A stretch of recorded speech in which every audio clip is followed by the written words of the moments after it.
Welcome to my channel.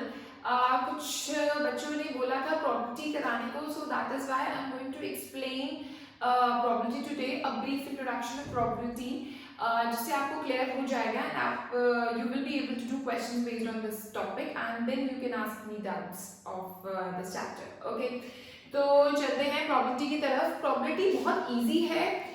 क्या होता क्या है प्रॉपर्टी? अगर हम अपनी डे टू डे लाइफ में देखें, अगर हम नॉर्मल बात भी करते हैं, अपने फ्रेंड्स से भी बात करते हैं, तो हम ऐसे बोलते हैं, हम ऐसे बोलते हैं कि चांसेस हैं शायद हमारी इंडियन क्रिकेट टीम मैच जीत जाए, ऐसे बोलते हैं ना हम, है ना? तो मतलब चांसेस, मैंने क्या बोला? आज चांसेस हैं कि हमारी इंडिया मैच जीत जाए। चांसेस हैं, चांसेस हो सकता है मैच जीत जाए, हो सकता है मैच ना जीते। तो अनसर्टेनिटी होती है, मतलब कि कुछ नहीं पता कि क्या होने वाला है ना? अच्छा, हो सकता है कि आज बारिश हो, जैसे कि आपने हर वीडियो में भी देखा होगा, हमेशा ऐसे ही समझा रहे हैं कि it may rain today, it may rain today. May मतलब कि हो सकता है बारिश हो सकता है बारिश ना हो, है ना? अच्छा, ऐसा भी होता है जैसे मैं सोचती हूँ कि हाँ शायद वो सच बोल रहा है ना? तो श्योर नहीं हूँ मैं, ठीक है? तो ऐसे केसेस में ना हम प्रोबेबिलिटी यूज करते हैं। अब प्रोबेबिलिटी चैप्टर जब हम करेंगे, उसके साथ बहुत सारी टर्म्स हैं, बहुत सारे रिलेटेड टर्म्स हैं जो कि हमें क्लियर नहीं होती कई बार, तो वो मैं आपको पहले समझाऊंगी इंट्रोडक्शन में। सबसे पहले तो experiment. What is an experiment? Experiment मतलब कि मैं क्या एक्सपेरिमेंट कर रही हूँ? मेरा एक्सपेरिमेंट है I am tossing a coin, तो this is called an experiment. अब एक्सपेरिमेंट जो होता है, या I am throwing a die, ludo die, ठीक है, ये एक्सपेरिमेंट है। लेकिन एक्सपेरिमेंट जो होता है ना, वो दो टाइप्स के होते हैं। कौन कौन से एक्सपेरिमेंट्स होते हैं? एक तो होता है डिटरमिनिस्टिक एक्सपेरिमेंट, एक होता है रैंडम एक्सपेरिमेंट। क्या क्या बोले मैंने? एक बोला मैंने डिटरमिनिस्टिक एक्सपेरिमेंट, डिटरमिनिस्टिक एक्सपेरिमेंट, और एक बोला मैंने रैंडम एक्सपेरिमेंट। हम इस जो ये चैप्टर करने वाले हैं, इसमें हम किसके साथ डील करने वाले हैं?